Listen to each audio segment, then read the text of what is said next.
I request dear brother Tekshan to share the word of God.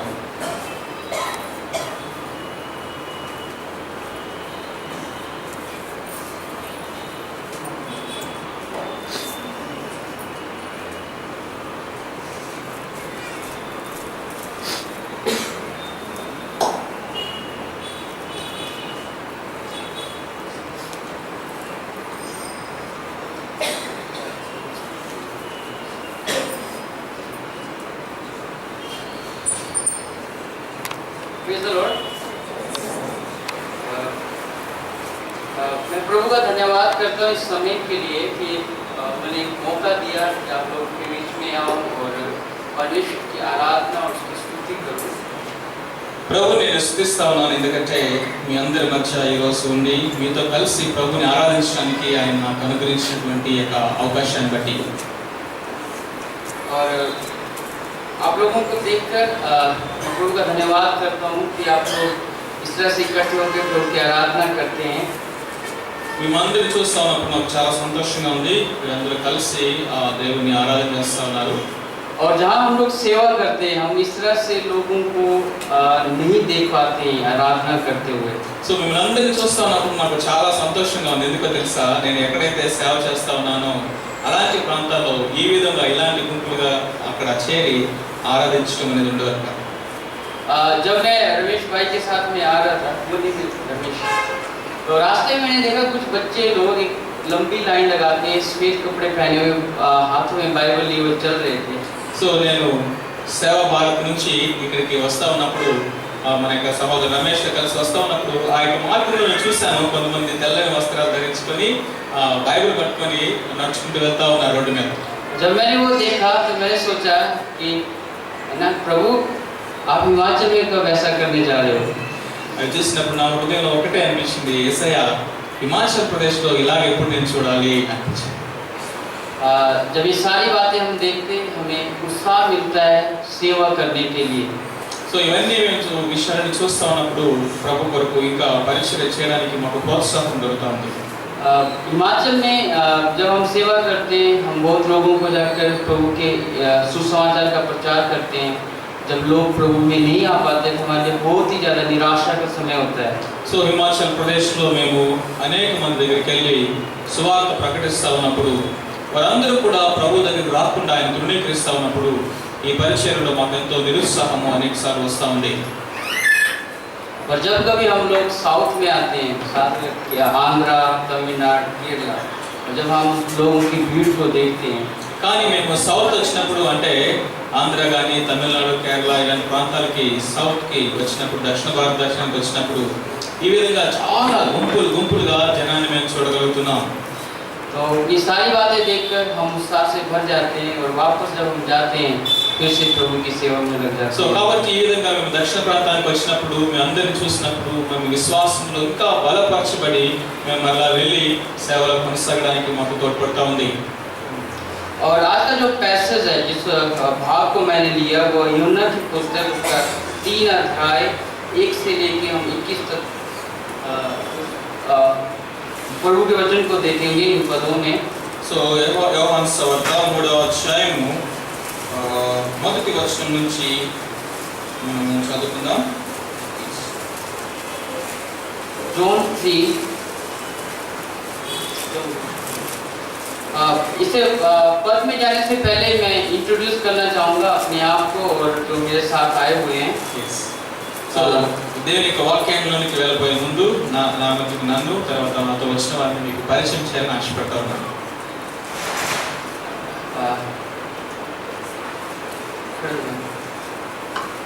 So let us all clap while welcome।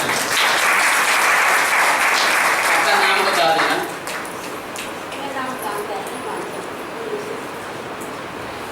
इनका नाम कांता है और ये हमारे चर्च के विश्वासी हैं।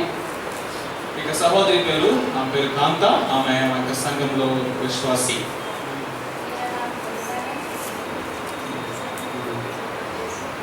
और ये इनका नाम भी कमला है ये भी विश्वासी हैं और कुल्लू से हैं। సో ఆ సహోదరి పేరు కమల ఆమె కులు చర్చ్ యొక్క విశ్వాసి। आप जानते हैं मेरा नाम टेक्सन खत्री నా పేరు టేక్షన్ ఖత్రి और मैं इंडियन इवेंजेलिकल मिशन में के द्वारा सेवा करता हूँ।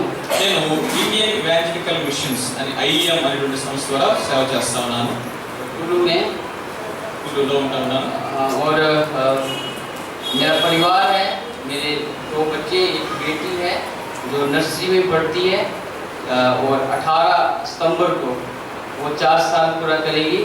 और मेरा एक बेटा है जिसका नाम प्रतीक इमानुअल है, वो पिछले 22 जुलाई को 1 साल पूरा किया उसने।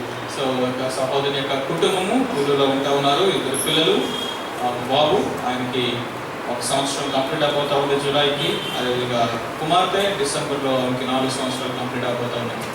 और आप हमारे लिए प्रार्थना करते रहे, आपने हमारा नाम सुना है, आप हमारे लिए हमेशा प्रार्थना करते रहे, खास करके हमारी सेवा जो हम कुल्लू में करते हैं। సో కాబట్టి మీరు మా గురించి తెలుస్తున్నారు, మా పేరు మీకు తెలుసు, కాబట్టి దయచేసి మా గురించి మీరు ప్రతిరోజు ప్రార్థన చేయండి. तो हम वचन में जाएंगे దేవుని యొక్క వాక్యాన్ని చూస్తున్నాం. और ये पैसेज जो मैं पढ़ने जा रहा हूँ जिसमें से हम सीखने जा रहे हैं, मनन करने जा रहे हैं, ఈ యొక్క వాక్యాన్ని మనము ధ్యానం చేద్దాం, ఈ వాక్యంలో నుంచి నేర్చుకుందాం. ये पैसेज बड़ा ही फैमिलियर है, हम सब ने पढ़ा है, खास कर जो संडे स्कूल के बच्चे हैं उनको इस पैसेज में 3 का 16 उन्हें याद रहता है हमेशा। సో ఈ యొక్క వాక్య భాగం అనేది మనందరికీ బాగా పరిచయమైనదే.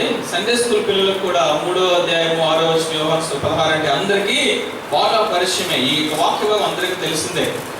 और इस बात को मैं आज जो अध्याय 1 से लेकर 21 तक में थोड़ा सा अलग दृष्टिकोण से हमसे मनन करने जा रहे हैं। ఈ యొక్క వాక్య భాగాన్ని వేరొక కోణములో మీతో ధ్యానించాలని నేను ఆశపడతా ఉన్నాను. और इसका सब्जेक्ट है, దాని యొక్క ముఖ్య అంశం ఏంటంటే एक धार्मिक गुरु, ఒక మతపరమైనటువంటి భక్తి కలిగినటువంటి గురువు, एक धार्मिक गुरु सदगुरु के पास जाकर से मिलता है। ఒక గురువు సద్గురుతో ఇక్కడ సద్గురువు దగ్గరికి వెళ్తున్నాడు. అది और हमारा सदगुरु जो यीशु है वो हमें क्या शिक्षा देता है। సో కాబట్టి ఒక గురువు, మతపరమైనటువంటి ఒక గురువు సద్గురువు దగ్గరికి వెళ్తా ఉన్నాడు. కాబట్టి మన సద్గురువు అయినటువంటి యేసుక్రీస్తు ప్రభువు ఏమి నేర్పిస్తా ఉన్నారు? जब हम गुरु शब्द को सुनते हैं तो हमें कई बार लगता है कि शायद कोई हिंदू का धर्म अगुवा है। जब हम गुरु शब्द को सुनते हैं हमें लगता है कि किसी हिंदू है ना धर्म अगुवा के बारे में बात करने जा रहे हैं। సో కాబట్టి మనము ఇక హైందవ సంబంధమైనటువంటి యొక్క భక్తిని, వారి మతాన్ని గురించి ఆలోచన చేసినప్పుడు వారు కూడా గురువుల దగ్గరికి వెళ్ళి ఆ యొక్క గురువు దగ్గరికి వెళ్ళి ఆయన దగ్గరికి వెళ్ళి ప్రార్థన చేస్తుంటారు, లేకపోతే అడుగుతుంటారు, విన్నపాలు చేస్తుంటారు. लेकिन मैं आपको बताना चाहता हूँ कि प्रभु यीशु के लिए भी गुरु शब्द इस्तेमाल किया गया है। యేసుక్రీస్తు ప్రభువుని కూడా బైబిల్లో ఆయన్ని గురు అని, రబ్బీ అని ఆయన పిలవడం మనం చూస్తాం, బోధకుడు అని. अगर इसी के हम दूसरे पद में देखें तो निकोदेमुस जो एक यहूदी धर्म गुरु है, जब वो प्रभु यीशु के पास जाता तो उन्हें वो गुरु कहकर संबोधित करता है। సో ఇక్కడ కనుక మనం చూసినట్లయితే నికోదేము కూడా 2వ వచనంలో యేసుక్రీస్తు ప్రభువు దగ్గరికి వెళ్ళి ఆయన్ని బోధకుడా అన్నాడు, అంటే గురువా అని పిలిచినట్టుగా అర్థం. इसलिए गुरु, अगर हम यीशु को गुरु कहते हैं तो ये बिब्लिकली है। సో కాబట్టి యేసుక్రీస్తు ప్రభువుని గురు అని పిలవడం అనేది వాక్యానుసారమైనది. क्योंकि जो रबी शब्द है वो हिब्रू में गुरुओं के लिए इस्तेमाल किया गया। సో కాబట్టి రబ్బీ అనేటువంటి ఆ యొక్క పదం అనేది హెబ్రీ భాషలో గురువుకి సంబోధించేటటువంటి పదం అది. और आप बहुत सारे पैसेज जो सुसमाचार में आप वहाँ रबी शब्द का इस्तेमाल प्रभु यीशु के लिए किया गया है। కాబట్టి వాక్య భాగంలో అనేక చోట్ల అనేక వాక్య భాగాల్లో యేసుక్రీస్తు ప్రభువుని రబ్బీ అని పిలవడం మనం చూస్తాం, అంటే గురువు అని ఆయన సంబోధించారు. अगर आपने रॉबर्ट डी नोबली जो एक ज्यूइश मिशनरी था जो मदुराई में आकर सेवा किया, రాబర్ట్ డి నోబ్లీ అనేటువంటి ఒక మిషనరీ మదురై అనేటువంటి ప్రాంతానికి వచ్చి అక్కడ మిషనరీగా పనిచేస్తాడు. तो आपने उनके बारे में, अगर जिन्होंने पढ़ा उनको पता होगा कि जब वो इस जगह पे मदुराई में जब सेवा करने के लिए आए, उन्होंने ब्राह्मण की तरह जीवन को उन्होंने अपनाया, ब्राह्मण की तरह वो रहे, हिंदुओं के धर्म ग्रंथों को अध्ययन किया और उन्होंने प्रभु यीशु के बारे में जब लोगों को बताया तो उन्होंने प्रभु यीशु को सद्गुरु कहकर लोगों के सामने प्रस्तुत किया। సో కాబట్టి చూడండి, మన దేశంలో కానిటువంటి వ్యక్తి మధురైనటువంటి ప్రాంతానికి వచ్చి అక్కడ ఉన్నటువంటి బ్రాహ్మణులకి సువార్త చెప్పడానికి వెళ్ళినప్పుడు వారిలో ఒకటిగా ఆయన యొక్క సమస్తమైనటువంటి ఆ యొక్క హావభావాలని వేషాన్ని మార్చుకొని వారితో యేసుక్రీస్తు ప్రభుని సద్గురువు అని వారికి పరిచయం చేస్తూ సువార్తను చెప్పాడు। और एक बहुत फेमस हिंदू सुधारक जिसका नाम है राजा राममोहन राय ने भी जब वो विलियम कैरी के पास जब वो मिला और विलियम कैरी ने जब उन्हें बाइबल ट्रांसलेशन के काम के लिए जब उन्हें बुलाया, जब वो गए, जब उन्होंने बाइबल अध्ययन को किया, जब वो प्रभु यीशु की शिक्षाओं को जब वो पढ़ के प्रभावित हुए, उन्होंने भी हिंदू होते हुए भी प्रभु यीशु को गुरु से संबोधित किया। సో మనందరికీ బాగా తెలుసు, భారతదేశంలో రాజా రామ్మోహన్ రాయ్ గురించి తెలుసు। ఆయన ఈ యొక్క విలియం కేరీ అనేటువంటి మిషనరీ దగ్గరికి వెళ్ళినప్పుడు వారిద్దరూ కలిసి సతీ సహగమనం గురించి వారు పోరాడారు, ఆ సంగతి తెలుసు। ఆ యొక్క బైబిల్ ట్రాన్స్లేషన్ కొరకు ఆ యొక్క సహాయం చేయడానికి రాజా రామ్మోహన్ రాయ్ గారు ఆయన దగ్గరికి వెళ్ళినప్పుడు విలియం కేరీ గారు దేవుని యొక్క వాక్యములు యేసుక్రీస్తు ప్రభువుని గురువుగా ఆయన పరిచయం చేశాడు। ఆ తర్వాత ఆయన దేవుని యొక్క వాక్యములు యేసుక్రీస్తు ప్రభువుని గురువుగా చూశారు। इसलिए गुरु शब्द का इस्तेमाल अगर हम अपने प्रभु यीशु के लिए करते हैं तो वो बुरा शब्द नहीं है, बल्कि वो प्रभु यीशु के लिए एक उचित शब्द है उन्हें पुकारने के लिए। సో కాబట్టి ఈ మాటను జాగ్రత్తగా వినండి। ఈ లోకంలో అనేక మంది గురువులు ఉన్నారు, గురువులుగా పిలుస్తా ఉన్నారు। యేసుక్రీస్తు ప్రభువుని గురువు అని పిలిచినప్పుడు మీరేమి దాని గురించి చెడ్డగా అనుకోవకండి। నిజంగా ఆయన గురువు అయినాడు, ఆయనకి గురువు అనేటువంటి ఆ మాట చాలా అది తగినటువంటి పదము। और जब गुरु शब्द को हम देखते हैं, उसके जब अर्थ के बारे में हम जब सुनते हैं तो जो गुरु शब्द है वो गुड़ शब्द से आया हुआ है। गुड़ గురువు అనేటువంటి యొక్క పదాన్ని ఆ మాటని కనుక మనం చూసినప్పుడు అది ఉత్తమము అనేటువంటి గుడ్ అనేటువంటి ఇంగ్లీష్ పదంలో నుంచి అది వచ్చింది। और ये गुड़ शब्द का अर्थ है to hurt, to kill, to destroy. Good जीव वर्ड गुड अच्छा गुड సరే హిందీ వర్డ్ అది గుడ్ కాదు, సారీ గుర్ అనేటువంటి ఆ యొక్క హిందీ పదంలో నుంచి అది వచ్చింది। అంటే ఒక దాని యొక్క అర్థం ఏంటంటే నాశనం చేయలు లేకపోతే తొలగించడం అనేటువంటి అర్థం। और इस अर्थ के अनुसार गुरु वो व्यक्ति है जो अपने शिष्यों की अज्ञानता को नष्ट करता है। సో కాబట్టి ఈ గురు అనేటువంటి యొక్క పదంలో నుంచి వచ్చిన గురువు అనేటువంటి యొక్క దాని అర్థం ఏంటంటే గురువు అంటే ఎవరంటే తన యొక్క శిష్యులలో ఉన్నటువంటి అజ్ఞానాన్ని నాశనం చేసేవాడు గురువు। तो क्या प्रभु यीशु मसीह हमारे अज्ञानता को नाश करने नहीं आया? చెప్పండి, మీరు ఇప్పుడు చెప్పండి, యేసుక్రీస్తు ప్రభువు మనలో ఉన్నటువంటి అజ్ఞానాన్ని నాశనం చేయడానికి మన దగ్గరికి రాలేదా? क्या प्रभु यीशु मसीह हमारे अंदर जो अंधकार था उसको नष्ट करने नहीं आया?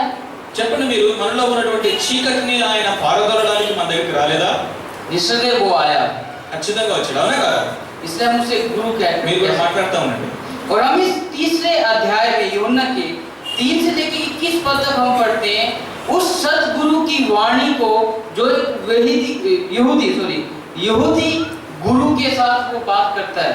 సో ఇక్కడ ఈ యొక్క యేసుక్రీస్తు ప్రభువు ఈ యొక్క గురు సద్గురు అయిన యేసు ప్రభువు ఈ యొక్క మత గురువుతో మాట్లాడుతున్నాడు। और ये जो हमारा सतगुरु प्रभु यीशु मसीह है ये एक यहूदी धर्म गुरु की अज्ञानता को नष्ट करने के लिए आया। సో కాబట్టి ఈ సద్గురు అయినటువంటి యేసు ప్రభువు ఈ యొక్క యోధా మత సంబంధమైనటువంటి గురువు అయినటువంటి ఆ గురువు యొక్క అజ్ఞానాన్ని తొలగించడానికి ఆయన వచ్చాడు। मैंने इस 1 से लेकर 21 पद को मैंने 3 भागों में बांटा हुआ है। 1 to 21 1 నుంచి 21 వచనాలని 3 భాగాలుగా మీ ముందు ప్రస్తావించాలని ఆశపడతా ఉన్నాను। और पहला भाग మొదటి భాగము कि कोई भी धर्म किसी भी व्यक्ति को उद्धार नहीं दे सकता है।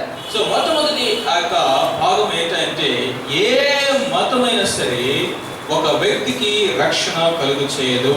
और 1 पद से 3 पद तक हम उसके बारे में मनन करेंगे। సో 1 నుంచి 3 వచనాలు కనుక మనం చూసినట్లయితే और 4 से लेकर 13 वचन तक कि प्रत्येक व्यक्ति को नया जन्म लेना है। సో 4వ వచనం నుంచి 13వ వచనం వరకు కనుక మనం చూసినట్లయితే ప్రతి వ్యక్తి కూడా తిరిగి జన్మించాలి అని చెప్తా ఉంది. और 14 से लेकर 21 तक कि उद्धार सबके लिए है। తర్వాత 14వ వచనం నుంచి 21వ వచనం వరకు కనుక మనం చూసినట్లయితే రక్షణ అనేది అందరి కొరకు అని చూస్తాం. तो पहला भाग जो हम पढ़ेंगे कि कोई भी धर्म किसी भी व्यक्ति को उद्धार नहीं दे सकता है। జాగ్రత్తగా విందాం. ఈ యొక్క మొదటి 3 వచనాలు కనుక మనం చూసినట్లయితే ఏ మతము కూడా ఏ వ్యక్తికి రక్షణ కలుగ చేయలేదు అని చెప్తా ఉంది. अगर हम अपने चारों तरफ देखें, बहुत सारे धर्म गुरुओं के बारे में हम सुनते हैं, अखबारों में हम पढ़ते हैं, और जब उनकी हम शिक्षाओं को पढ़ते हैं, वह हमेशा एक धर्म के बारे में प्रचार करते हैं। సో మన చుట్టూ 4 దిక్కులు మనం చూడండి, అనేక మంది గురువులు మన చుట్టూ ఉన్నారు. వారు అనేకమైనటువంటి యొక్క బోధనలు చేస్తా ఉన్నారు. వారు చేసినటువంటిది టీవీలో కానీ వార్తాపత్రికల్లో కానీ కనుక మనం చూసినట్లయితే వారు బోధనంతా కూడా ప్రాముఖ్యమైనది ఏంటంటే వారి యొక్క మతాన్ని గురించి వాళ్ళు బోధిస్తున్నారు. लेकिन हम देखेंगे कि हमारा सद्गुरु प्रभु यीशु उसके बारे में हमसे क्या बात करते हैं। కానీ మన యొక్క సద్గురు అయిన యేసుక్రీస్తు ప్రభువారు ఆయన ఏం బోధిస్తున్నాడో చూద్దాం. पहला पद, फरीसियों में निकोदेमुस नाम का एक मनुष्य था जो यहूदियों का सरदार था। యూదుల అధికారి అయిన నికోదేమును పరిసయ్యుడు ఒకడు ఉండెను. सब फरीसी, ఈయన పరిసయ్యుడు. आप जानते हैं ये लोग कौन थे? ఈ పరిసయ్యులు ఎవరో తెలుసా మీకు? ये लोग बड़े ही धर्म के बहुत ही कट्टरवाद लोग थे। ये लोग వీరు వారి యొక్క మత విషయమే ఎంతో నిష్ఠ కలిగిన వారుగా ఉన్నారు. ये मूसा की व्यवस्था को बहुत ही विश्वास योग्यता के साथ में मानने के लिए हमेशा तैयार होते थे। మోషే యొక్క ధర్మశాస్త్రాన్ని ఎంతో విశ్వాసంతో దాన్ని స్వీకరిస్తారు. वो हमेशा जितने भी जो यहूदी धर्म के जितने भी कर्म कांड, जितने भी पूजा पाठ थे, उन सारे को वो बड़े ही विश्वास योग्यता के साथ में करते थे। ఆ యొక్క యూదా సంబంధమైనటువంటి మతపరమైనటువంటి ఆ యొక్క కార్యక్రమాలు, ఆ యొక్క పూజలు, ఆ యొక్క బలులన్నీ కూడా చాలా నిష్ఠతో వాళ్ళు చేస్తారు. और ये निकोदेमुस उसी फरीसी समूह में से था। కాబట్టి ఈ యొక్క నికోదేము కూడా ఆ పరిసయ్యుల యొక్క తెగకు చెందినవాడు. और ये फरीसी होने के साथ साथ में यहूदियों का सरदार था। సో ఈయన పరిసయ్యుడు మాత్రమే కాదు కానీ అధికారి కూడా ఉన్నాడు, యూదుల అధికారి. एक्चुअली ये सिनहेड्रिन, जो सिनहेड्रिन बोलते हैं यहूदी महासभा, जो कि सुप्रीम कोर्ट के समान है। जैसे हमारे देश का सुप्रीम कोर्ट है, उसी तरह यहूदियों के बीच भी सिनहेड्रिन था जो सुप्रीम कोर्ट के समान था, उसका एक सदस्य था वो। సో కాబట్టి ఇతను పరిసయ్యుడు మాత్రమే కాదు, యూదుల సన్హెద్రిన్ అనేటువంటి ఆ యొక్క సమాజ మందిరంలో అధికారిగా ఉంటా ఉన్నాడు. అది ఒక సుప్రీం కోర్టు లాంటిది మన యొక్క భాషలో చెప్పాలంటే. దాంట్లో ఈయన అధికారిగా ఉంటా ఉన్నాడు. हम कह सकते हैं निकोदेमुस एक धर्म गुरु था जो व्यवस्था को बहुत अच्छी तरह से जानता था, पुराने नियम के वचनों को वो अच्छी तरह से जानता था, और दूसरी बात वो अपने समाज में एक अच्छे पद में बैठने वाला व्यक्ति था। సో కాబట్టి ఇప్పుడు నికోదేము గురించి కనుక మనం చూసినట్లయితే అతడు తన యొక్క ఆ మత సంబంధమైన వాక్యాన్ని బాగా తెలుసుకున్నవాడు, ధర్మశాస్త్రాన్ని ఎరిగినవాడుగా ఉంటా ఉన్నాడు. అంత మాత్రమే కాదు, సమాజంలో ఉన్నతమైనటువంటి స్థితిలో అధికారిగా ఉంటా ఉన్నవాడుగా ఉన్నాడు. लेकिन क्या हुआ, हम दूसरे पद में पढ़ेंगे। 2వ వచనంలో కనుక మనం చూసినట్లయితే दूसरे पद में लिखा, उसने रात को यीशु के पास आकर उससे कहा, हे रब्बी, हम जानते हैं कि तू परमेश्वर की ओर से गुरु होकर आया है, क्योंकि कोई इन चिन्हों को जो दिखाता है यदि परमेश्वर उसके साथ ना हो तो नहीं दिखा सकता है। 2వ వచనం ఆయన అంటా ఉన్నాడు, రాత్రి యందు ఆయన యొద్దకు వచ్చి, బోధకుడా, నీవు దేవుని యొద్ద నుండి వచ్చిన బోధకుడు అని మేము ఎరుగుదుము.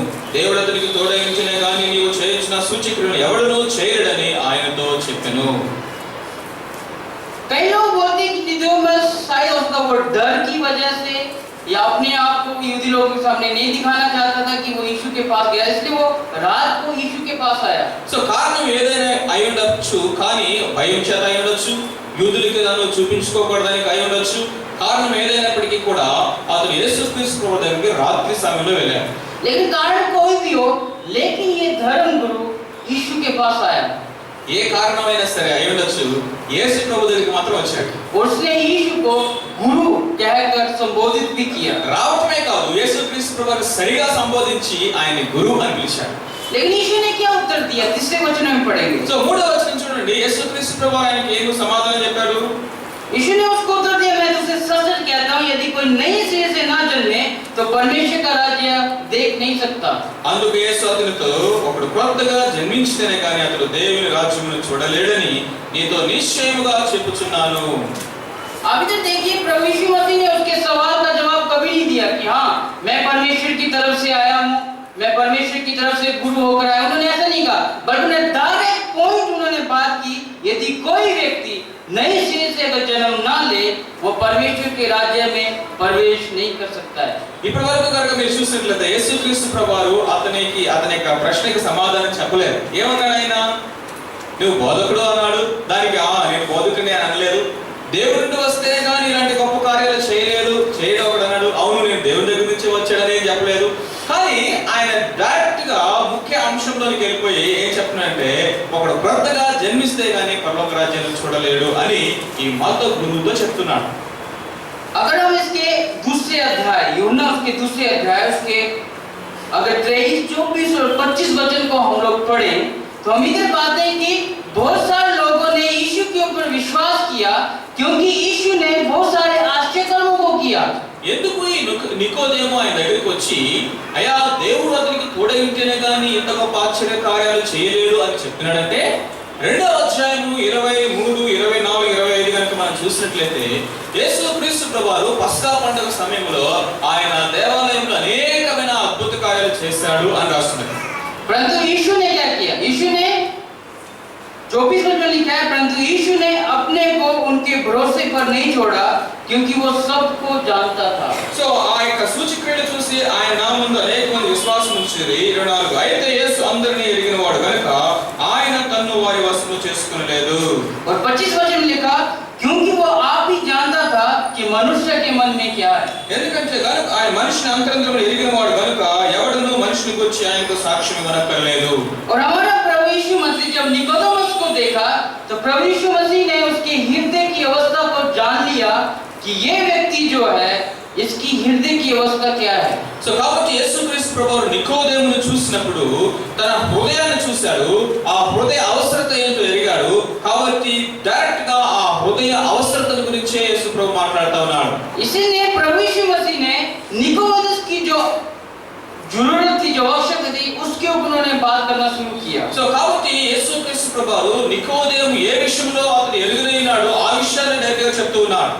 क्योंकि प्रभु यीशु मसीह जानते थे कि निकोदेमुस एक फरीसी होते हुए भी वो उद्धार पाया हुआ व्यक्ति नहीं है। ఎందుకంటే యేసుక్రీస్తు ప్రభువుకు తెలుసు నికోదేము పరిసయ్యుడు అయినప్పటికీ కూడా అతడు రక్షణ పొందలేదు అని। मैं आपको बताना चाहता हूँ, నేను మీ ముందు ఒక విషయం చెప్పాలనుకుంటా ఉన్నాను। किसी मसीह परिवार में पैदा हो जाना, किसी मसीह परिवार में पैदा हो जाना या किसी पास्टर के घर पे पैदा हो जाना, इस बात की कोई भी गारंटी नहीं है कि आप उद्धार पाओगे।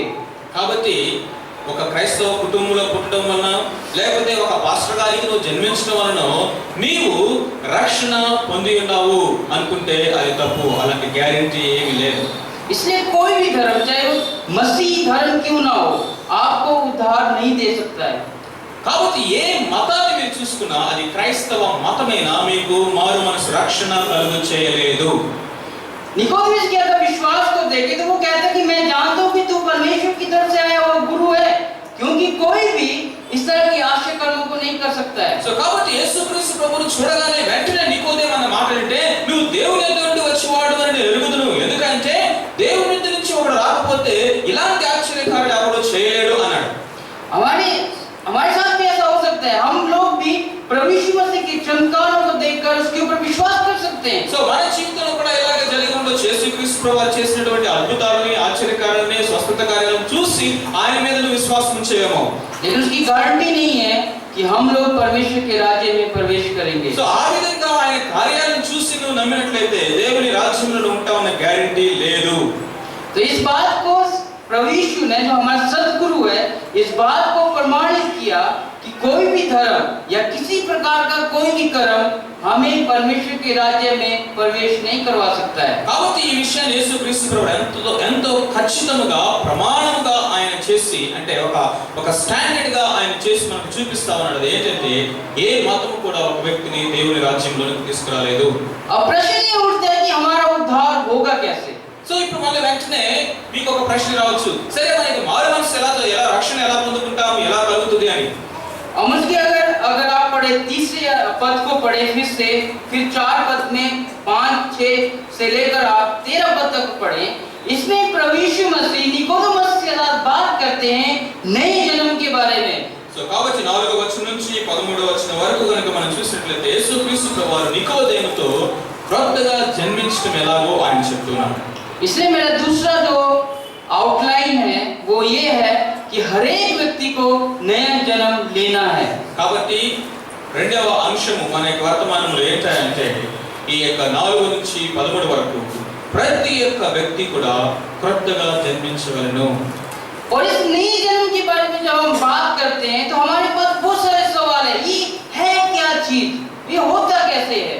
సో కాబట్టి క్రొత్తగా జన్మించాలనగానే అసలు ఏంటి, ఎలా జరుగుతుంది, దీని సంగతి ఏంటి అనే అనేక ప్రశ్నలు మనకు రావచ్చు. और निकोदेमुस को देखते हैं, वो भी इसमें कंफ्यूज हुआ, वो भी उसको थोड़ा सा समझ नहीं पा रहा है कि प्रभु यीशु मसीह किसके बारे में बात कर रहे हैं. యేసుక్రీస్తు ప్రభువారు మాట చెప్పగానే నికోదేము కూడా అర్థం కాలేదు, అసలు ఇది ఏం మాట్లాడుతున్నాడు, దేని గురించి మాట్లాడుతున్నాడు అనుకున్నాడు. अगर हम पढ़े 4 वचन में 4వ వచనం చూసినట్లయితే मुझसे जब बूढ़ा होगा तो कैसे जन्म ले सकता है? क्या अपनी माता के गर्भ में दूसरी बार प्रवेश करके जन्म ले सकता है? అందుకు నికోదేము ముసలివాడైన మనుషుడు ఎలాగో జన్మింపగలడు, రెండవ మారు తల్లి గర్భమందు ప్రవేశించి జన్మించగలడా అని ఆయన అడుగుగా. और 5वें वचन में प्रभु यीशु मसीह फिर से उसे बताते हैं, मैं तुझसे सच कहता हूं जब कोई मनुष्य जल और आत्मा से न जन्मे तो परमेश्वर के राज्य में प्रवेश नहीं कर सकता. 5వ వచనంలో యేసు ప్రభువారు మళ్ళీ చెప్తా ఉన్నారు, యేసు ఇట్లనే ఒకడు నీటి మూలముగాను ఆత్మ మూలముగాను జన్మించితే గాని దేవుని రాజ్యములో ప్రవేశింపలేడని నిశ్చయముగా నీతో చెప్పుచున్నాను. प्रभु यीशु मसीह जो बात तीसरे पद में कहते हैं उसी बात को 5वें पद में कहते हैं कि नया जन्म के बारे में बात करते हैं. यदि कोई व्यक्ति नया जन्म प्राप्त नहीं करता है या नहीं पाया हुआ है वो परमेश्वर के राज्य में प्रवेश नहीं कर सकता है. సో కాబట్టి ఆయన 3వ వచనంలో ఏదైతే చెప్పాడో 5వ వచనంలో కూడా అదే వచనాన్ని మరలా చెప్తూ ఉన్నాడు. और उसके आगे वो बताते हैं, अगर 6 वचन हम पढ़े, 6వ వచనం కనుక మనం చూసినట్లయితే जो शरीर से जन्मा है वो शरीर का है, जो आत्मा से जन्मा है वो आत्मा है. శరీర మూలముగా జన్మించినది శరీరమును, ఆత్మ మూలముగా జన్మించినది ఆత్మీయునై ఉన్నది. और 7वें वचन कहते हैं, तो इस बात के लिए हैरानी मत कर कि तुझसे कहा कि तुझे नए सिरे से जन्म लेना आवश्यक है. మీరు క్రొత్తగా జన్మింపవలెనని నేను మీతో చెప్పినందుకు ఆశ్చర్యపడవద్దు. मैं आपको बताना चाहता हूँ कि जो नया जन्म है वो कब होता है, कैसे होता है, हम उसके बारे में कभी भी एक्सप्लेन नहीं कर सकते हैं. సో కాబట్టి ఒకడు క్రొత్తగా జన్మించడం అనేటువంటి యొక్క ప్రక్రియ అనేది ఎలా జరుగుతుంది, ఎప్పుడు జరుగుతుంది, ఎక్కడ జరుగుతుంది అనేది ఎవడు ఎక్స్ప్లెయిన్ దాన్ని వివరించలేడు. लेकिन जब हम प्रभु यीशु को, जब पवित्र आत्मा हमारे जीवन में काम करता है, जब हम पवित्र आत्मा जब हमारे जीवन में काम करके हमें पश्चाताप की तरफ लेकर जाता है और उसके द्वारा जब हम प्रभु यीशु को उद्धारकर्ता के रूप में ग्रहण करते हैं तब हम महसूस करते हैं कि कुछ मेरे जीवन में बदला है. కాబట్టి యేసుక్రీస్తు ప్రభువునందు ఎప్పుడైతే విశ్వాసం ఉంచుతామో, ఎప్పుడైతే ఆయనను మన సొంత రక్షకుడిగా అంగీకరిస్తామో, పరిశుద్ధాత్మ దేవుడు ఎప్పుడైతే మనలో ఆ పశ్చాత్తాపాన్ని తీసుకొస్తారో, ఆ విధంగా మనం పశ్చాత్తాపడినప్పుడు ఆయన మన యొక్క జీవితంలో ఏదో ఒక మార్పును తీసుకొచ్చాడు అనేది మాత్రము గ్రహించగలుగుతాం. लेकिन कई बार उन बातों को लेकर हमें व्यक्त करना हमारे लिए बहुत ही मुश्किल है, क्योंकि हम समझ नहीं पाते हैं कि उन अनुभवों को हम कैसे व्यक्त करें. సో కాబట్టి ఆ అనుభవాన్ని ఎలా వివరించాలి, ఎలా దాన్ని ఎక్స్ప్లెయిన్ చేయాలి అనే దాని గురించి మనం అడిగినట్లయితే అది కష్టం. लेकिन 8 वचन कहता है, 8వ వచనం సెలవిస్తా ఉంది, हवा जिधर चाहती उधर चलती है और तो उसका सब सुनता है परंतु नहीं जानता कि वो कहां से आती है, किधर को जाती है. जो कोई आत्मा से जन्मा है वो ऐसा ही है. చూడండి 8వ వచనంలో యేసుక్రీస్తు ప్రభువారు ఆ క్రొత్తగా జన్మించడం అటువంటి ఆ అనుభవము ఎలా జరుగుతుందో 8వ వచనం చెప్తా ఉన్నారు. గాలి తనకి ఇష్టమైన చోటున విసురును, నీవు దాని శబ్దం విందువే కానీ అది ఎక్కడి నుండి వచ్చునో అది ఎక్కడికి పోవనో నీకు తెలియదు. ఆత్మ మూలముగా జన్మించిన ప్రతి వాడును అలానే ఉన్నాడు అనెను. हवा के बारे में हम नहीं जान सकते वो कहां से आती, कहां को जाती है, फिर वो वापस कब आती है हमारे पास. సో చూడండి, గాలి వీస్తా ఉన్నప్పుడు ఈ వీస్తున్నటువంటి గాలి ఎక్కడి నుంచి వస్తుంది, ఎటు వెళ్తా ఉంది, తిరిగి మళ్ళీ ఆ గాలి మళ్ళీ వెనక్కి వస్తుందా, ఇనిషియల్ మనకు తెలియదు. बट हम महसूस कर सकते हैं. కానీ కానీ దాన్ని అనుభవించగలం, స్పర్శ చేయగలం. नया जन्म हमारे जीवन में ऐसा ही है. కాబట్టి క్రొత్తగా జన్మించడం అనేది కూడా మన జీవితంలో అలాగే జరుగుతుంది. और 9 वचन में फिर से निकोदेमस के पास फिर से सवाल है. ఇంకా నికోదేము దగ్గర ప్రశ్నలు ఉన్నాయి. ये बातें कैसे हो सकती हैं? ఇది ఎలా జరుగును అన్నాడు. और प्रभु यीशु मसीह उसको थोड़ा सा डांटते हैं. సో యేసుక్రీస్తు ప్రభు కొంచెం ఇప్పుడు గట్టిగా ఆయనకి దాంట్నంటే వేస్తున్నాడు, దెబ్బేస్తున్నాడు. 10 वचन 10వ వచనం. तू इस्राएल का गुरु होकर भी क्या इन बातों को नहीं समझता? యేసు ఇట్లను నీవు ఇశ్రాయేలుకు బోధకుడవై నీవు ఈ मैं उसे सच कहता हूँ, हम जो जानते वो कहते हैं और जिसे हमने देखा उसकी गवाही देते और तुम हमारी गवाही ग्रहण नहीं करते. మేము ఎరిగిన సంగతి చెప్పుచున్నాము, చూసిన దానికే సాక్ష్యం ఇచ్చుచున్నాము, మా సాక్ష్యము అంగీకరింపని నీతో నిశ్చయముగా చెప్పుచున్నాము. प्रभु यीशु मसीह की सेवा में सबसे ज्यादा विरोधी लोग फरीसी और सदूकी लोग थे. యేసుక్రీస్తు ప్రభువు యొక్క పరిచర్యలో ఆయనకి వ్యతిరేకులుగా ఉన్నటువంటి వాళ్ళు ఎవరయ్యా అంటే పరిసయ్యులు, సద్దూకయ్యులు. और प्रभु यीशु मसीह ने जो कुछ भी शिक्षाएं दी, फरीसी और सदूकी लोगों ने हमेशा उसका विरोध किया. యేసుక్రీస్తు ప్రభువు ఏది బోధించినా సరే ఆయన బోధకు వ్యతిరేకంగా వెలుతురు మాట్లాడారు. और वही बात प्रभु यीशु मसीह यह कहते हैं कि जिस बात की गवाही मैं तुम्हें देता हूँ तुम उस गवाही को ग्रहण नहीं करते हो. సో కాబట్టి యేసుక్రీస్తు ప్రభువు ఇక్కడ అంటా ఉన్నారు, నేను ఏ విషయానికి అయితే సాక్ష్యం ఇస్తా ఉన్నానో ఆ సాక్ష్యం గ్రహించట్లేదు. और ये बात एक समझ में आती है कि सिर्फ बाइबल, ये जो बाइबल जिसे हम पढ़ते हैं, अगर इस बाइबल को लिखने वाला जिसके द्वारा इसको रचा गया है अगर हम उसे नहीं जानते हैं और अगर सिर्फ बाइबल के ही शब्दों को जानते हैं तो हम कभी भी परमेश्वर को नहीं पहचान सकते हैं. చూడండి, ఈ యొక్క బైబిల్లో నుంచి మన వాక్యాన్ని చదువుతా ఉన్నప్పుడు, ధ్యానిస్తా ఉన్నప్పుడు ఈ యొక్క బైబిల్ని ఎవరు రాశారో, ఈ యొక్క బైబిల్ ఎవరి గురించి రాయబడిందో ఆయన్ని మనం ఎదుగుకుండా ఈ యొక్క వాక్యంలో నుంచి ఆయన మనము గుర్తించలేము, గ్రహించలేము. मैं आपको थोड़ा सा उदाहरण दूंगा. थोड़ा सा ఈ మాట ఎందుకు చెప్తా ఉన్నారంటే, ఈ పరిసయ్యుడు ధర్మశాస్త్రం అంతా ఎరిగిన వాడు, ధర్మశాస్త్రం అంతా చదివిన ఆయనే. కానీ ఆ ధర్మశాస్త్రాన్ని ఎవరు రాశారో అంటే ఎవరు రాయించారో, ఎవరి గురించి ఆ ధర్మశాస్త్రం చెప్తా ఉందో ఆయన్ని ఈయన ఎరుగడు. కాబట్టి ఆ యొక్క సాక్ష్యాన్ని, ఆ సత్యాన్ని గ్రహించలేని స్థితిలో నికోదేము ఉన్నాడు. थोड़ा उदाहरण दूंगा. अगर मेरा मित्र है जिसे मैं उसे जानता नहीं हूँ, अगर वो मुझे कोई लेटर लिख के अगर भेजता है, अगर उस लेटर को मैं पढ़ूं भी तो मैं उस लेटर को नहीं समझ पाऊंगा. నాకు ఒక స్నేహితుడు అనుకోండి, ఆ స్నేహితుడి గురించి నాకు ఏమి విషయాలు తెలియదు. ఆ వ్యక్తి ఒక ఉత్తరం రాసి నాకు పంపిస్తే ఆ ఉత్తరాన్ని చదివినప్పుడు ఆయన దేని గురించి రాశాడో, ఏ విషయాలు అంటా ఉన్నాయి, దాని గురించినటువంటి అవగాహన అనేది నాకు రాదు. ఆ ఉత్తరం చదవగలను అంతే. अगर मैं उस मित्र को अच्छे से जानता, जब उसका लेटर मेरे पास आता है तो उसके पढ़ने का जो भाव होगा मेरे अंदर वो अलग सा होगा. కానీ ఆ వ్యక్తిని నేను ఎరిగిన వ్యక్తి అయితే, అతని గురించి నేను బాగా ఎరిగిన వాడినైతే ఆ ఉత్తరాన్ని నేను చదువుతున్నప్పుడు నాలో వచ్చే భావం అనేది, ఆ యొక్క అనుభవాలు అనేవి వేరుగా ఉంటాయి. फरीसी सदूकी के साथ भी ये समस्या थी. वो धर्मशास्त्र को जानते थे, लेकिन धर्मशास्त्र जिस परमेश्वर के बारे में बताता था उसके साथ उनका व्यक्तिगत संबंध नहीं था. కాబట్టి శాస్త్రులు పరిసయ్యులతో ఉన్నటువంటి సమస్య అంతా ఒకటే. ఏంటంటే ధర్మశాస్త్రం అంతా వారు బాగా చదువుతారు, ధర్మశాస్త్రం అంతా వారు ధ్యానిస్తారు, ఎరుగుతారు, బోధిస్తారు. కానీ ఆ ధర్మశాస్త్రం ఎవరి గురించి చెప్తా ఉందో ఆయన్ని వారు ఎరుగరు. इसलिए जब प्रभु यीशु मसीह जो स्वयं परमेश्वर थे, जब उस समय उन लोगों के पास जब आए, वो प्रभु यीशु को नहीं पहचान पाए. यहाँ तक कि वो धर्मशास्त्र को जानते थे, भविष्यवाणी को जानते थे और भविष्यवाणी के बारे में वो लोगों से बात करते थे और लोगों को सिखाते थे. लेकिन फिर भी जब प्रभु यीशु मसीह उनके बीच में आया, वो प्रभु यीशु को नहीं पहचान पाए जो कि स्वयं परमेश्वर था. కాబట్టి స్వయాన దేవుడే వాళ్ళ ఎదుకు వచ్చినప్పటికీ, తన స్వకీయ ఎదుకు వచ్చిన వారు ఆయన అంగీకరించలేదు. ఎందుకంటే వారు ధర్మశాస్త్రం గురించి మాట్లాడుతున్నారు, ప్రవచనాల గురించి మాట్లాడుతూ ఉన్నారు, అవన్నీ ఇతరులకు బోధిస్తూ ఉన్నారు. అయినప్పటికీ కూడా ఈ ప్రవచనాలు, ధర్మశాస్త్రం అంతా కూడా ఎవరి గురించి మాట్లాడుతూ ఉందో ఆయన వాళ్ళు ఎవరు, ఎందుకంటే ఆయనే వాళ్ళ దగ్గరికి వచ్చినా కానీ ఆయన అంగీకరించలేదు. इसलिए क्योंकि उसका एक ही कारण था कि लोग नई सिरे से जन्म नहीं लिया था.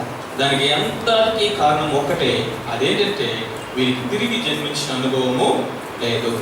और इसलिए प्रभु यीशु मसीह उसको थोड़ा सा डांटते। उसके बाद अगर 12 वचन में हम पढ़ें और बताते, जब मैंने तुमसे पृथ्वी की बातें कही और तुम विश्वास नहीं करते, तो यदि मैं तुमसे स्वर्ग की बातें कहूं तो फिर कैसे विश्वास करोगे?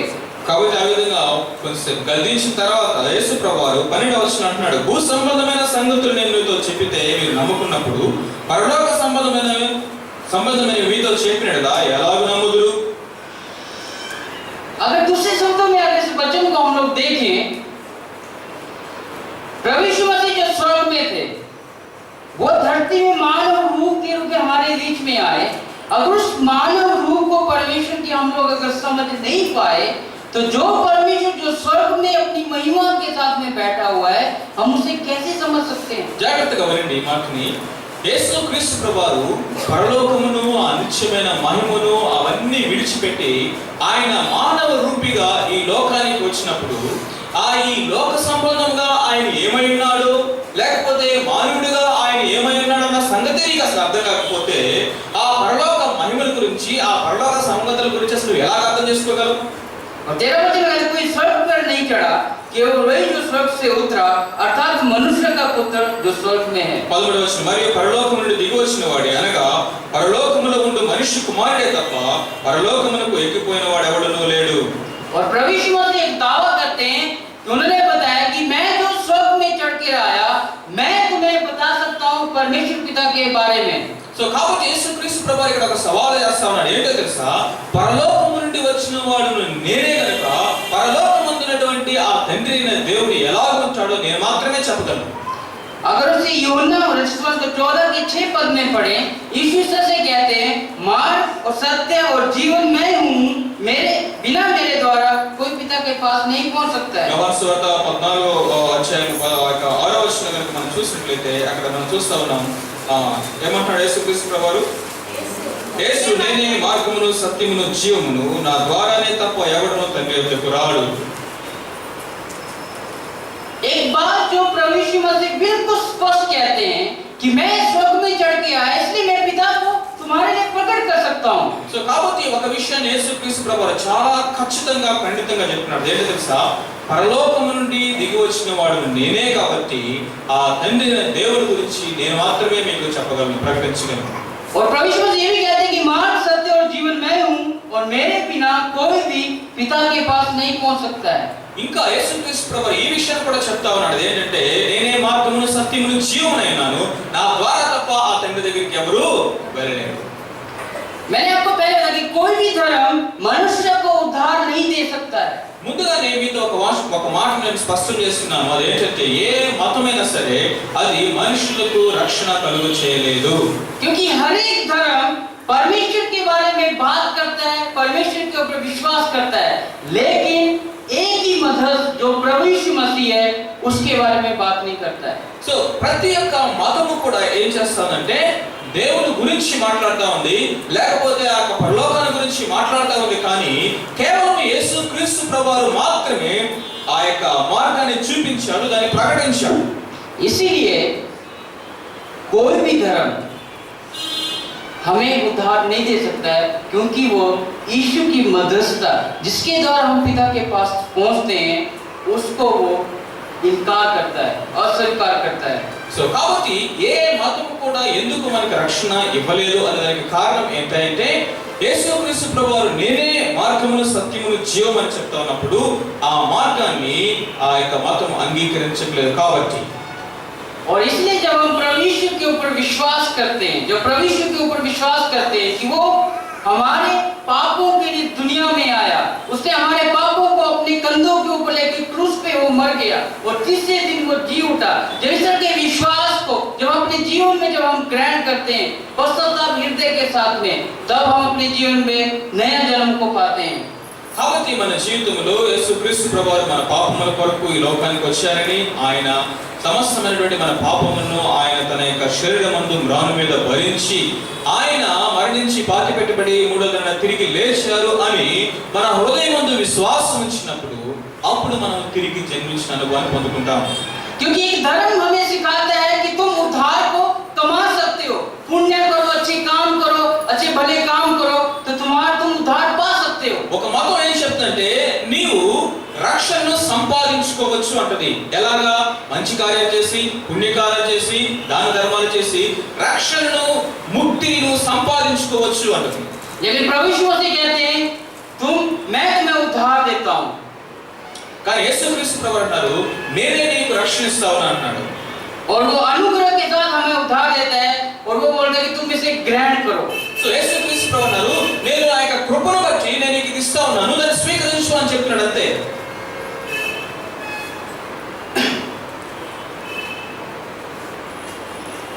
एक किताब को खरीदना और एक किताब को गिफ्ट में पाना उसमें अंतर है. చూడండి, ఒక పుస్తకాన్ని షాప్కి వెళ్ళి కొనుక్కోవడంలో, ఒక పుస్తకాన్ని బహుమానంగా పొందడంలో రెండు వ్యత్యాసం ఉంది. उसी तरह से उद्धार को कमाना, हम कमा तो नहीं सकते लेकिन कोशिश ये होती है कि हम कमाएं, वो अलग बात है. लेकिन प्रभु यीशु मसीह ने पहले सब कुछ हमारे लिए कर लिया, उसे ग्रहण करना सबसे आसान है. సో కాబట్టి రక్షణ విషయంలో కూడా ఆ రక్షణను మనం పొందలేం.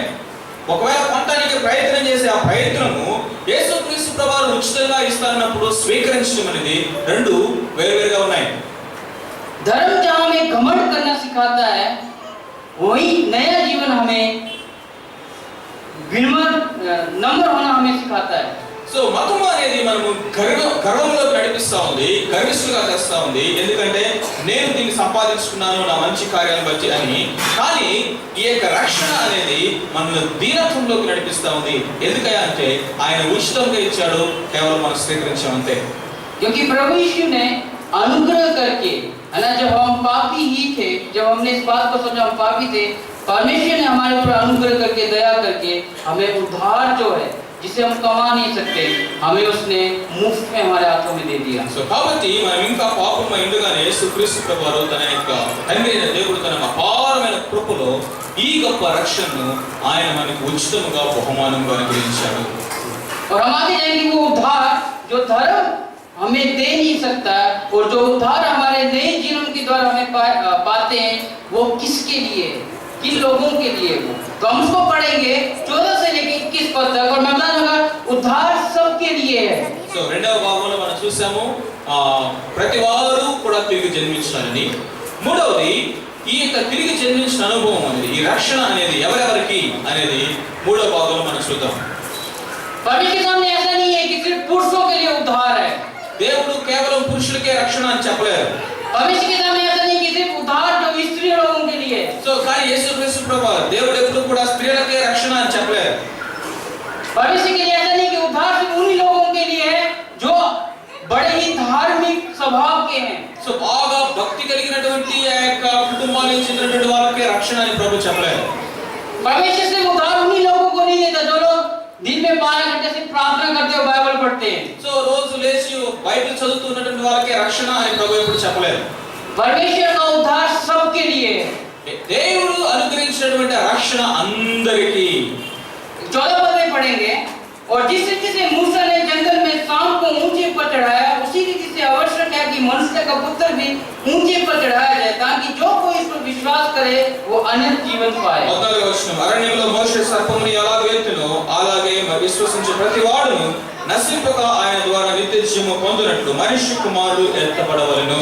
और गंदी की पुस्तक उसके 21 अध्याय उसके 4 पद से लेकर अगर 9 पद तक पढ़ें, वह एक कहानी है जब इस्राएली लोगों ने, जब वो लोग हॉरन में आ रहे थे, जब उन्होंने पाप किया, जब वो कुड़कुड़ाए कि हमारे लिए खाना नहीं, हमारे लिए कुछ नहीं है, जब वो कुड़कुड़ाए तो परमेश्वर ने क्या किया, उनके बीच में विषैले सांपों को भेज दिया. సో మనకి పాత నిబంధన గ్రంథంలో జరిగినటువంటి సంగతి మనకు తెలుసు. ఇశ్రాయేలు అరణ్యంలో వస్తా ఉన్నప్పుడు ఎప్పుడైతే వారు దేవునికి విరోధంగా పాపం చేశారు, సనిగారు, గొనిగారు, ప్రభువు వారికి తాపకరమైనటువంటి విష సర్పాలను వాళ్ళ మధ్య పంపించారు. और जब ये सांपों ने जब लोगों को काटा तो ये लोग मरने लगे. పిల్లల్ని పేరెంట్స్ వాళ్ళ దగ్గర కూర్చోబెట్టుకోండి. దయచేసి ఈ వాక్యం చెప్పేటప్పుడు డిస్టర్బెన్స్ చేయండి. जब ये जहरीले सांपों ने जब लोगों को काटा तो लोग उसके जहर से मरने लगे. సో కాబట్టి ఈ విష సర్పాలు అనేక మందిని కాటు వేస్తా ఉన్నప్పుడు విషాన్ని బట్టి వాళ్ళు చనిపోతున్నారు. और तब कुछ लोग वो अपने मनों में पछताते हुए मूसा के पास गए और कहा कि हमने परमेश्वर के विरोध में काम किया है, इसलिए तू ऐसा कर, तू प्रार्थना कर ताकि हम बच जाएं. కాబట్టి వాళ్ళు కొంతమంది వాళ్ళ హృదయంలో వారు చేసిన పాపాన్ని బట్టి పశ్చాత్తాపడి పరిగెత్తుకుంటూ మోషే దగ్గరికి వెళ్ళి, అయ్యా మేము పాపం చేశాము, దేవునికి విరోధంగా పాపం చేశాం, కాబట్టి మా కొరకు और उसके हम उसमें पढ़ते हैं कि मूसा ने जब परमेश्वर से प्रार्थना की तो परमेश्वर ने उसे आज्ञा दी कि तू एक पीतल का सांप बना के ऊंचे में रखना, और जो कोई जिसको सांप ने काटा अगर उस पीतल के सांप का अगर देखता है तो वो बच जाएगा। కాబట్టి మోషేకి దేవుడు ఏం చెప్పాడంటే ఇదిగో ఒక ఇత్తడి సర్పాన్ని చేసి దాన్ని అందరికి కనిపించుగా పైకి ఎత్తి చూపించు, ఎవరైతే ఆ ఇత్తడి సర్పాన్ని నిదానించి చూస్తారో వారు ఆ పాము కాటు యొక్క విషం నుంచి విడుదల పొందుతారు అని చెప్పారు। और इसी तरह से प्रभु यीशु मसीह निकोदेमस को बताते हैं कि तुम्हें भी एक सांप ने काटा है जो शैतान है, और तुम्हें भी जरूरत है कि जो ऊंचे में उठाया गया है उसको आप देखो। సో కాబట్టి ఇక్కడ దేవుడు చెప్తా ఉన్నాడు, యొక్క సాతాను చేత మనము కాటు వేయబడి పాపమైనటువంటి విషముతో చనిపోతున్నటువంటి మనము కూడా ఎవరైతే ఆ పైకి ఎత్తబడుతూ ఉన్నారో ఆయన వైపు చూసినప్పుడు మాత్రమే రక్షణ పొందుకోగలము। क्रूस के बारे में जब हम बात करते हैं, जिसके ऊपर प्रभु यीशु मसीह ने अपने जीवन को दिया, जिस क्रूस के बारे में हम देखते हैं, वो क्रूस हमें बताता है कि पाप की भयानकता को और परमेश्वर की दया को। చూడండి, సిలువ, ఏ సిలువ మీద అయితే యేసుక్రీస్తు ప్రభువు చనిపోయారో ఆ సిలువను మనం నిదానం చూస్తూ ఉన్నప్పుడు రెండు విషయాలు మనకు అర్థమవుతాయి। అవి ఏంటంటే పాపం ఎంత భయంకరమైనదో తెలుస్తుంది, రెండవది దేవుని యొక్క కనికరము, ఆయన దయ, ప్రేమ ఎంత గొప్పదో మనకు అర్థమవుతుంది। अगर हम उसके पहला ग्रंथि की उसके पहले अध्याय में जब हम पढ़ते हैं, उसमें हम पढ़ते हैं कि उसमें लिखा गया है कि क्रूस जो है उद्धार पाने वाले के लिए परमेश्वर की सामर्थ्य है, लेकिन नाश होने वालों के लिए वो मूर्खता है। మొదటి కొరింథీ పత్రికలో మనం చూస్తా ఉన్నాము, నశించిన వారికి సిలువను గురించిన వార్త వెర్రితనంగా ఉంది, కానీ రక్షణ వచ్చిన వారికి అది దేవుని శక్తి అయినది। और इधर प्रभु यीशु मसीह निकोदेमस को कहते हैं कि तुम्हें उद्धार पाने के लिए, तुम्हें मोक्ष की प्राप्ति करने के लिए तुम्हें आवश्यक है कि तुम सद्गुरु यीशु को देखे जो क्रूस पे तुम्हारे पापों के लिए मरा। సో కాబట్టి ఇక్కడ యేసుక్రీస్తు ప్రభువు నికోదేముతో అంటా ఉన్నారు, నీవు తిరిగి జన్మించి మారు మనసు రక్షణ అనుభవం పొందాలి అంటే ఎవరైతే ఏ సద్గురువు అయితే నీ కొరకు సిలువ మీద చనిపోయి మరణించి ప్రాణం పెట్టారో ఆ సద్గురువు వైపు నువ్వు నిదానించి చూడాలి। और उद्धार सबके लिए जो कोई विश्वास करता है, पता नहीं जो कोई विश्वास करे वो अनंत जीवन पाए। సో కాబట్టి రక్షణ అనేది అందరికీ, ఎందుకంటే ఆ విశ్వాసం నుంచి ప్రతి వారు రక్షింపబడినట్లు అని రాసింది। उद्धार परमेश्वर किसी के साथ पक्षपात नहीं करता, उद्धार के मामले वो सबको उद्धार देता है। దేవుడు రక్షణ విషయంలో ఎవరి విషయంలో ఆయన పక్షపాతి కాదు, అందరికీ ఆయన రక్షణ మారు మనసు దయచేస్తా ఉన్నాడు। और उद्धार का जो आधार है, परमेश्वर क्यों आपको और मुझको उद्धार देना चाहता है? దేవుడు మనకు అనుగ్రహిస్తున్నటువంటి ఈ రక్షణకు ఆధారం ఏంటి, ఎందుకు ఆయన మనకి రక్షణ అనుగ్రహిస్తా ఉన్నాడు? 16 पद में पढ़ते हैं, क्योंकि परमेश्वर ने जगत से ऐसा प्रेम रखा कि उसने अपने एकलौता पुत्र दे दिया ताकि जो कोई इस पर विश्वास करे वो नष्ट न हो परंतु अनंत जीवन पाए। కాబట్టి మన యొక్క రక్షణకు ఆధారం, మూలం, బేసిస్ ఏంటంటే 16వ వచనం, దేవుడు లోకమును ఎంతో ప్రేమించును కాగా తన అద్వితీయ కుమారునిగా పుట్టిన వాని విశ్వాసం నుంచి ప్రతివాడు నశింపక నిత్య జీవం పొందునట్లు ఆయనను అనుగ్రహించెను। परमेश्वर आपको और मुझको अनंत जीवन देना चाहता है, हमें पाप से बचाकर हमें क्षमा देना चाहता है, क्योंकि परमेश्वर हमसे प्रेम करता है। దేవుడు మనల్ని ప్రేమిస్తున్నాడు కాబట్టి పాపము నుంచి విడిపించి ఆయన మనకి నిత్య జీవాన్ని ఇవ్వడానికి ఆశపడుతున్నాడు। उद्धार का आधार क्यों परमेश्वर हमें बचाना चाहता है, क्यों परमेश्वर सबको उद्धार देना चाहता है? क्योंकि परमेश्वर प्रेम करता है। ఎందుకయ్యా ఆయన మన కొరకు ఇలాంటి రక్షణ ఇవ్వాలని ఆశపడుతున్నాడు, ఎందుకు ఆయన మన కొరకు చనిపోయాడు, ఈ ఎందుకు అనేటువంటి ప్రతి ప్రశ్నకు ఒకటే సమాధానం, అదేంటంటే దేవుడు మనల్ని ప్రేమిస్తా ఉన్నాడు। और हम आगे देखेंगे कि परमेश्वर हम सबसे प्रेम करता है और हम सब के लिए वो उद्धार देता है, लेकिन फिर भी दुनिया में बहुत सारे लोग हैं जो परमेश्वर के प्रेम को नहीं पहचान पाते हैं और परमेश्वर के दिए हुए उद्धार को ग्रहण नहीं कर पाते हैं। సో కాబట్టి దేవుడు మనల్ని ఇంతగా ప్రేమిస్తూ ఈ రక్షణ అందరికీ అనుగ్రహిస్తున్నప్పటికీ కూడా ఈ లోకంలో అనేక మందిని కనుక మనం చూసినట్లయితే ఈ దేవుని ప్రేమను గుర్తించకుండా, ఆయనను విశ్వాసం ఉంచకుండా ఈ రక్షణను పొందకుండా నశించిపోతూ ఉన్నారు। अगर उसके 17, 18, 19 और 20 और 21 पद को जब हम पढ़े, मैं पढ़ूंगा नहीं, जब हम इसको पढ़ते हम यहाँ पाते हैं कि कुछ लोग हैं जो ज्योति को जिन्होंने ग्रहण किया। ఇక్కడ 17, 18, 19, 20, 21 వచనాలను కనుక మనం చూసినట్లయితే ఇక్కడ ఉన్నారు కొంతమంది కనుక మనం చూసినట్లయితే ఈ వెలుగును వాళ్ళు చూశారు, कि जो परमेश्वर के द्वारा जिसने परमेश्वर ने अपने जो पुत्र को भेजा उन्होंने उसे ग्रहण किया, వారు ఆ ప్రభు యేసుక్రీస్తు ప్రభువుని అంగీకరించారు. लेकिन कुछ लोगों ने उस पुत्र का इनकार किया। కొంతమంది అయితే తన కుమారుని తృణీకరించారు, స్వీకరించలేదు.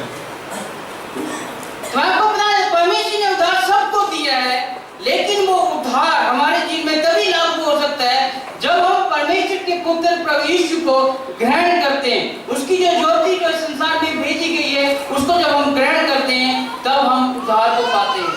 సో వేరే దేవుడు రక్షణ అంటే దేవుడు రక్షణ అందరికీ ఇచ్చినప్పటికీ కూడా అది మన వ్యక్తిగతం ఎప్పుడు అవుతుందంటే వ్యక్తిగతంగా యేసుక్రీస్తు ప్రభువు అనే విశ్వాసం నుంచి ఆ రక్షణను స్వీకరించాలి, అప్పుడే అది మన వ్యక్తిగతం అవుతుంది.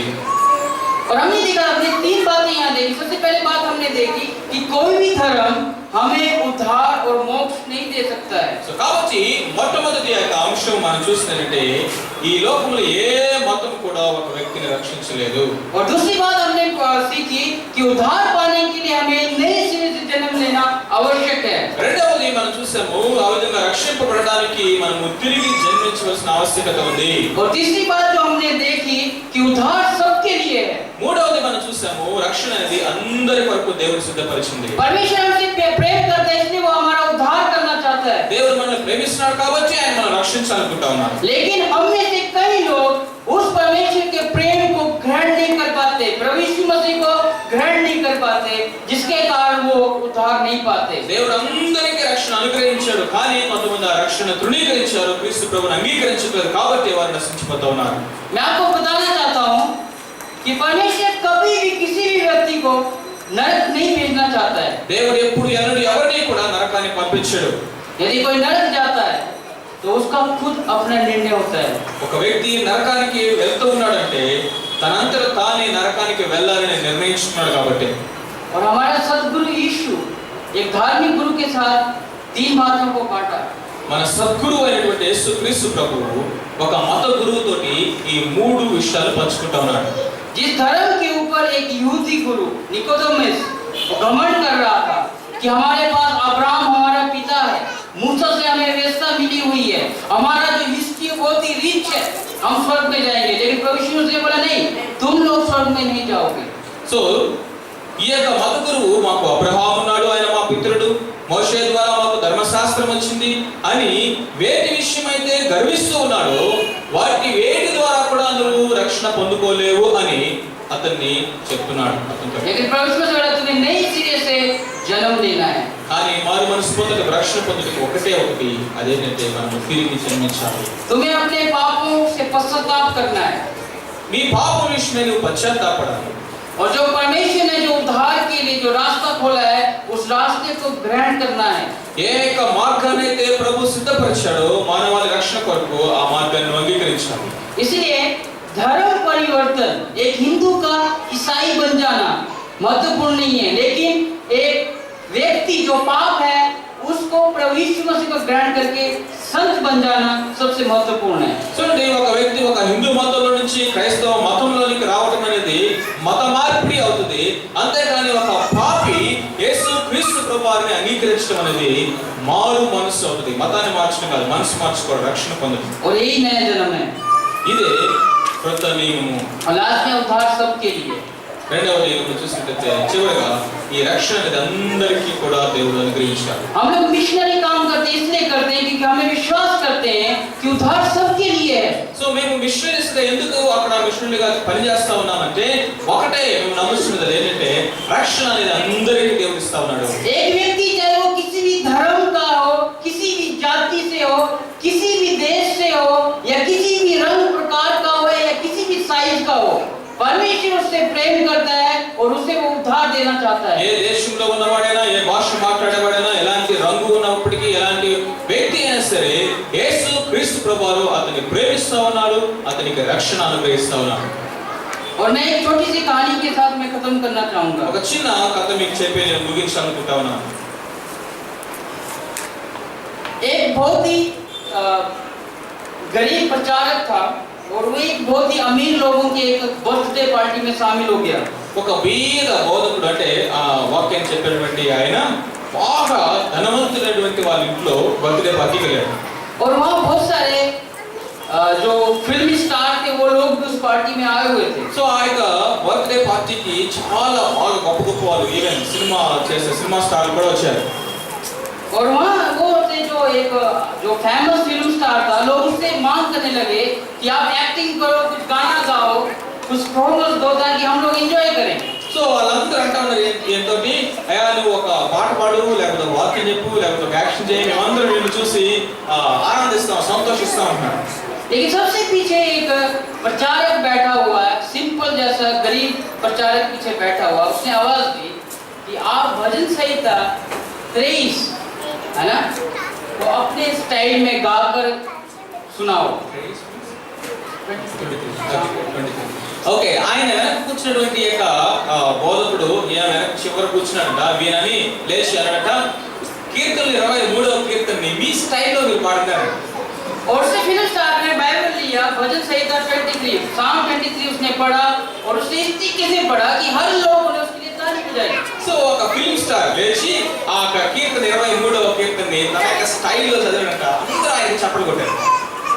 और बाद में फिल्म स्टार ने बोला, ठीक है सर, मैंने भजन संहिता 23 साम 23 मैंने सुनाया, आप भी इसे क्वेट करके इसे एक बार ऐसे अपने स्टाइल से आप इसे पढ़ के सुनाओ। సో ఇప్పుడు ఈయన కూర్చొని అన్నట, సార్ నా స్టైల్లో నేను చదివాను కదా, ఇప్పుడు మీ స్టైల్లో మీరు చదవండి అని ఆ యొక్క ప్రచారకుడితో అంటే ఆయన వాక్యం బోధించేటువంటి ఆయనతో చెప్పాడు. और इस प्रचारक ने बाइबल को लिया और भजन संहिता 23 को बड़े ही सरल तरीके से उसने पढ़कर सुनाया।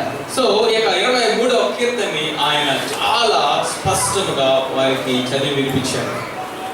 और आप देखते फर्क क्या था? మనకి ఆ రెండిట్లో ఉన్నటువంటి తేడా ఏంటి? जब फिल्म स्टार ने जो भजन संहिता को अपने स्टाइल से गाकर जब लोगों ने तालियां पीटी, लेकिन जब एक प्रचारक ने जब भजन संहिता 23 सुनाया, लोग रोने लगे। సో ఈ యొక్క ఫిల్మ్ స్టార్ ఏ విధంగా అయితే ఆ యొక్క 23వ కీర్తనని పాడి లేకపోతే చదివి వినిపించాడో ఆయన స్టైల్లో అందరూ లేచి చప్పట్లు కొట్టారంట. కానీ ఈ యొక్క సేవకుడు ఆ యొక్క కీర్తన చదివి వినిపించినప్పుడు అందరూ ఏడవడం ప్రారంభించారు, కన్నీళ్లు కారడం ప్రారంభించారు. तो फिल्म स्टार ने उस प्रचारक के ऐसे हाथ लगाया और कहा, मैं साम 23 जानता हूँ, लेकिन ये साम 23 के सफर को जानता है। ఆయన ఆ యొక్క ఫిల్మ్ స్టార్ దగ్గరికి వచ్చి ఆయన్ని సేవకుని ఇట్లా పట్టుకొని ఆయన అన్నట, నాకు కీర్తన 23 మాత్రమే తెలుసు, కానీ ఈయనకి ఆ కీర్తన 23లో ఉన్నటువంటి ఆ కాపరి తెలుసు అని చెప్పాడు. ये फर्क है सिर्फ धर्मशास्त्र को जानना और सिर्फ धर्मशास्त्र के रचयिता को जानने का फर्क। కాబట్టి కేవలం ధర్మశాస్త్రమును ఎరిగి ఉండడానికి, ఆ ధర్మశాస్త్రమును ఎవరి గురించి చెప్తా ఉందో ఆ ధర్మశాస్త్రములో ఉన్నటువంటి ఆ రక్షకుని ఎరగడానికి ఉన్నటువంటి తేడా ఇదే. इसलिए आज प्रभु यीशु मसीह हर एक व्यक्ति को जो अपने धर्म कर्म के ऊपर भरोसा करके परमेश्वर के राज्य में प्रवेश करने के बारे में सोच रहे हैं, परमेश्वर उन्हें चेतावनी देना चाहता है कि तुम्हारे कर्म और धर्म तुम्हें स्वर्ग में नहीं पहुंचाएंगे, बल्कि तुम्हें नई सिरे से जन्म लेना पड़ेगा, तुम्हें नई सिरे से जन्म लेकर परमेश्वर के राज्य में प्रवेश करना पड़ेगा। కాబట్టి ఎవరైతే వారి దాన ధర్మాలను బట్టి, నీతి కార్యాలను బట్టి, వారి యొక్క మంచితనాన్ని బట్టి పరలోకం అంటే ముక్తి, మోక్షానికి, స్వర్గానికి వెళ్ళాలని ఆశపడుతున్నారో, ఆ విధంగా ప్రయత్నం చేస్తున్నారు, వారితో ప్రభు అంటా ఉన్నారు, నీవు నీ యొక్క మంచి కార్యాలను బట్టి కాదు, కానీ నీవు తిరిగి జన్మించడం ద్వారానే ఆ పరలోక రాజ్యాన్ని చేరుకోగలవు. मैं निवेदन करना चाहूंगा इस कलीसिया से अपने स्थानों में खड़े हो जाएं। ఈ యొక్క మీ అందరితో నేను ఒక మనవి చేస్తా ఉన్నాను, మీరున్న చోట లేచి నిలబడండి. हम कुछ समय के लिए अपनी आंखों को बंद करें। కొంత సమయం కళ్ళు మూసుకుందాం.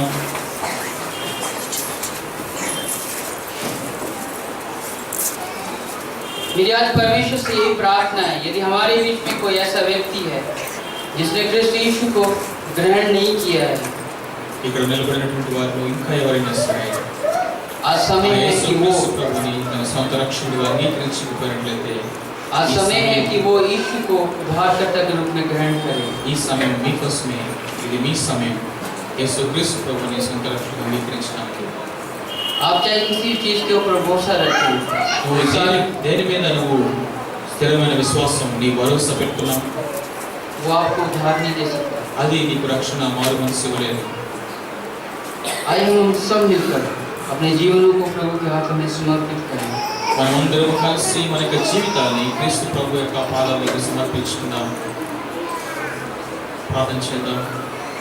ఈరోజు ఉన్నటువంటి యొక్క వర్తమానం ఇదిగో ఇంకా ఎవరైనా ఉన్నట్లయితే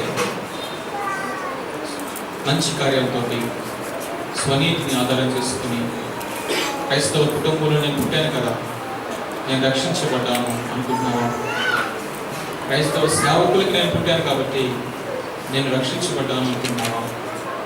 చిన్నప్పటి నుంచి మా నాన్న బోధించాడు, మా తాత బోధించాడు, మా పెద్దలు బోధించారు, వారి బోధంతా నేను విన్నాను, నేను రక్షించబడ్డాను అనుకుంటున్నావా? లేకపోతే ఈ రక్షణను నేను సంపాదించుకోవచ్చు నా మంచితనం బట్టి అనుకుంటున్నావా? ఒక మత గురువుతో సద్గురువు చెప్తున్నాడు, ఒకడు కొత్తగా జన్మించితేనే కానీ వాడు పరలోక రాజ్యాన్ని చూడలేదు. ఇక్కడ నిలబడినటువంటి వారు ఇంకా ఈ దినం ఎవరైనా యేసు క్రీస్తు ప్రభువుని ఎరగని వారుగా ఉన్నారు. కీర్తన 23 అయితే తెలుసు, కానీ ఆ కీర్తన 23లో నాకు ఇంకా తెలియదండి. బైబిల్ అయితే తెలుసు, కానీ ఆ బైబిల్లో ఉన్నటువంటి రక్షకుడు నాకు వ్యక్తిగతంగా తెలియదండి. ఆయన ఈరోజు నేను తెలుసుకోవాలనుకుంటున్నాను, కలుసుకోవాలనుకుంటున్నాను, నా హృదయాన్ని నేను ఆయనకు అర్పించాలనుకుంటా ఉన్నాను అని ఎవరైనా ఆశపడుతున్నట్లయితే మీరు కూడా దయచేసి ప్రార్థన చేయండి.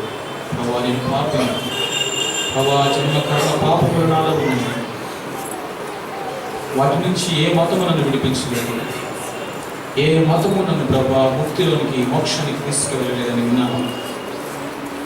ఆ పరలోకానికి మార్గము నీవేనని ఈరోజు నాతో చెప్పావు. ఇదిగో ఆ మార్గాన్ని నేను వెంబడించడానికి, ఆ మార్గములో నడవడానికి నేను ఈరోజు నిశ్చయం చేసుకుంటా ఉన్నాను, తీర్మానం చేసుకుంటా ఉన్నాను అని మీరు ఎవరైనా చెప్పినట్లయితే ఆ సద్గురు నికోదేముతో మాట్లాడిన ఆ సద్గురు ఈరోజు నీతో కూడా మాట్లాడుతూ నిన్ను రక్షించడానికి ఈ సమయాన్ని ప్రత్యేకపరిచి నీ కొరకు ఎదురు చూస్తున్నాను. ప్రార్థన చేసుకున్నాము. ప్రేమగల తండ్రి, పరిశుద్ధుడా మా దేవ, మా ప్రభువా, మీకు వందనాలు స్తోత్రాలు చెల్లిస్తాము. నేనే మార్గమును, సత్యమును, జీవమును, నా ద్వారా తప్ప ఎవడును తండ్రి యొద్దకు రాడు అని ఖచ్చితముగా, స్పష్టముగా, నిస్సందేహముగా, నిర్మోహమాటముగా మీరు చెప్పారు. ఈ లోకములో అనేక మార్గాలను చూపించి మీరు మమ్మల్ని కన్ఫ్యూజ్ చేయలేదు. ఆ మార్గం ఏంటో మీరు మాకు చూపించారు. ఇది తప్ప వేరొక మార్గం లేదు అని మీరు స్పష్టం చేస్తాను. మీరే మాకు మార్గముగా, మీరే సత్యముగా, మీరే నిత్య జీవమై ఉన్నారు. అందుని బట్టి మీకు వందనాలు స్తోత్రాలు. ఈరోజు వారి హృదయంలో ఎంతమంది అయితే ఈ ప్రార్థన చేస్తారో, మిమ్మల్ని ప్రభావ మార్గములో నడవడానికి మిమ్మల్ని అంగీకరించున్నారు, వారి హృదయంలోనికి మీరు రండి. వారి జీవితంలో, నికోదేము యొక్క జీవితంలో జరిగినటువంటి ఆ గొప్ప రక్షణ కార్యము ఇది మీకు జరిగినట్టుగా సహాయించి మీ కృపగల హస్తాలకు అప్పగించు. మీ బలను మేము సమీపిస్తూ ఉండగా దేవా, మీ ఆత్మనీకులు మా మధ్య ఉంచి మా హృదయాలతో ప్రభావ మాతో మీరు మాట్లాడుతూ దర్శించమని, యోగ్యమైన రీతిలో మీ బలలో చేయవేటికి మాకు సహాయం చేయమని యేసునామమున ప్రార్థిస్తున్నాము తండ్రి. దయచేసి కూర్చుండి ప్రార్థన చేసుకుంటున్నాం. ప్రభు బలను సమర్పించండి.